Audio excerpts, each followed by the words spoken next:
Kita masuk materi terakhir menyangkut masalah penerapan kearifan lokal dalam penata ruang. Kita mulai dari terangkatnya isu tentang kearifan lokal sebagai isu pembangunan, berkembangnya perhatian terhadap kebudayaan dan kearifan lokal selama ini tidak terlepas dari aktivitas dari berbagai komunitas dan organisasi yang bergerak dalam hal itu, mulai dari tingkat lokal hingga internasional. Dalam skala internasional, perhatian dunia untuk mempromosikan aspek kebudayaan dilakukan oleh UNESCO yang merupakan organisasi yang berfokus pada pendidikan, ilmu pengetahuan dan kebudayaan di bawah naungan Perserikatan Bangsa-Bangsa. Pada tahun 1972, UNESCO menyelenggarakan konvensi untuk perlindungan warisan budaya benda dan sejak tahun 1978 telah mulai dilakukan pendaftaran terhadap warisan benda ini. Dan untuk di Indonesia sudah ada beberapa warisan benda seperti misalnya adalah Candi Borobudur, Candi Prambanan, kemudian juga situs manusia purba Sangiran, dan terakhir itu adalah tambang batubara Umbilin di Sawalunto. Kemudian situs warisan alam dunia yang sudah didaftarkan adalah Taman Nasional Komodo, kemudian Taman Nasional Ujung Kulon, dan terakhir adalah hutan hujan tropis Nusantara. UNESCO juga menerbitkan konvensi untuk perlindungan warisan budaya tak benda pada tahun 2003. Dan sejak tahun 2006 sudah ada beberapa warisan budaya tak benda dari Indonesia yang telah terdaftar. Di antaranya adalah wayang kulit, kemudian keris, pencaksilat, kemudian juga gamelan dan tenun ikat Sumba. Pemerintah Indonesia telah membuat pengaturan khususnya terkait dengan cagar budaya melalui penerbitan perundang-undangan, yaitu Undang-Undang Nomor 11 Tahun 2010 tentang cagar budaya. Kebijakan tersebut menempatkan peran negara untuk bertanggung jawab dalam hal perlindungan, pengembangan, dan pemanfaatan cagar budaya. Perhatian global lain adalah ketika futurolog John Naisbitt pada tahun 1994 menerbitkan buku berjudul Global Paradox yang mengetengahkan 6 kecenderungan anomali sebagai efek keterbalikan dari globalisasi.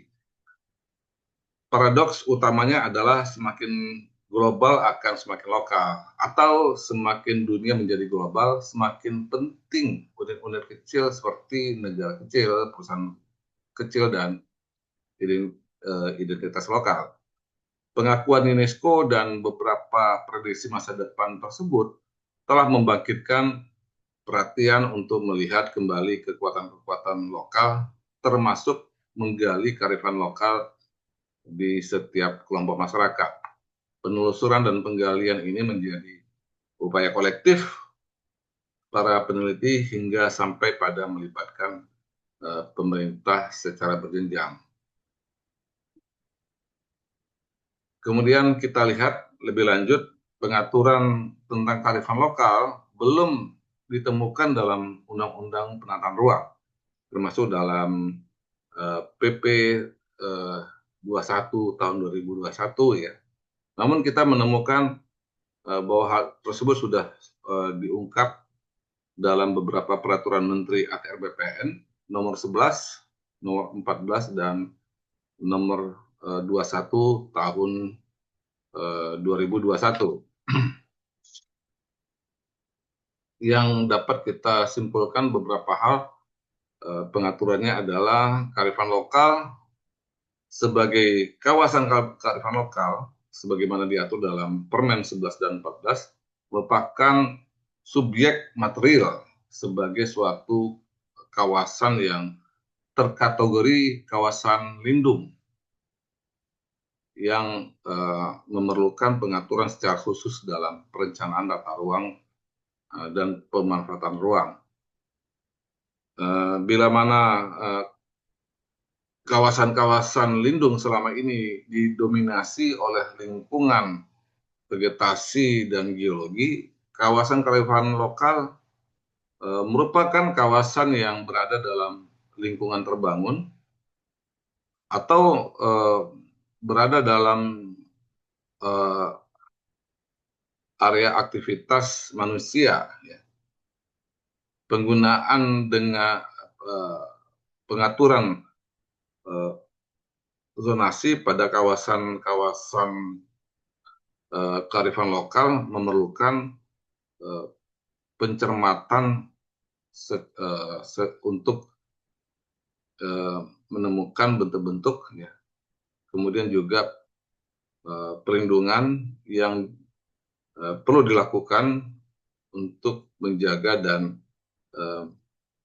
melestarikan kearifan lokal di dalam lingkungan dinamis dari aktivitas manusia yang ada. Kemudian yang kedua adalah kearifan lokal dapat berbentuk sebagai subjek material maupun imaterial sebagaimana diatur di dalam Permen 21